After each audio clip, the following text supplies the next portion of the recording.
am I a poet, but I am a storyteller, and of course most of them are not true. Which will be the case today as well. But what Cassie just said was absolutely right. I never saw Dad change a diaper.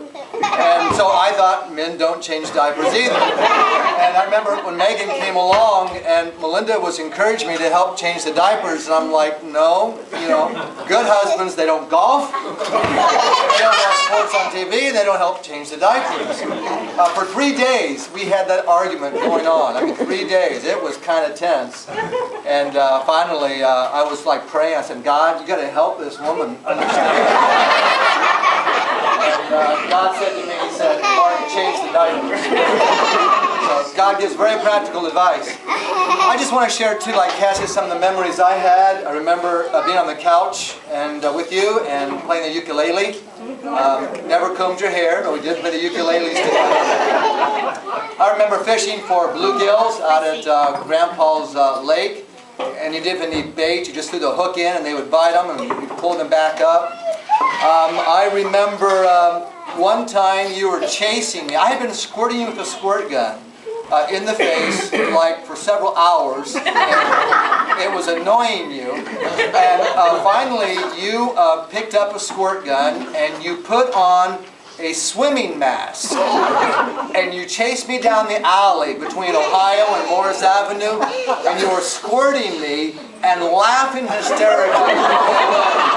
Because every time I would turn around and squirt him, of course it would just bounce off of the mask. That's probably one of my best memories. Like Cassie, I also remember teaching me how to ride the bicycle. But I remember going over to Midget Motors and riding back in there because there weren't any cars. But I remember Dad running alongside, making sure that I didn't fall off, and that was always very precious. Some of the other memories, oh yes, college, a lot of memories there, but we'll skip that.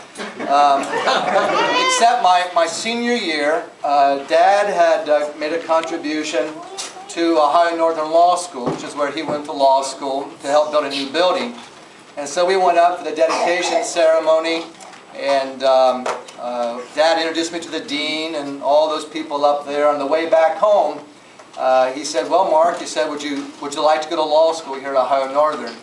And I had really been kind of struggling at that point, trying to figure out whether I was going to follow this calling that I felt into the ministry or go into law. And I said, well, Dad, I said, I really think that I'm going to go into the ministry.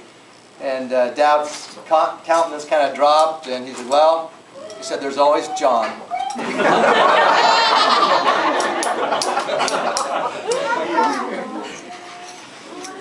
Melinda, do you want to tell the story of flying to Frankfurt? Well, that would have been our little sibling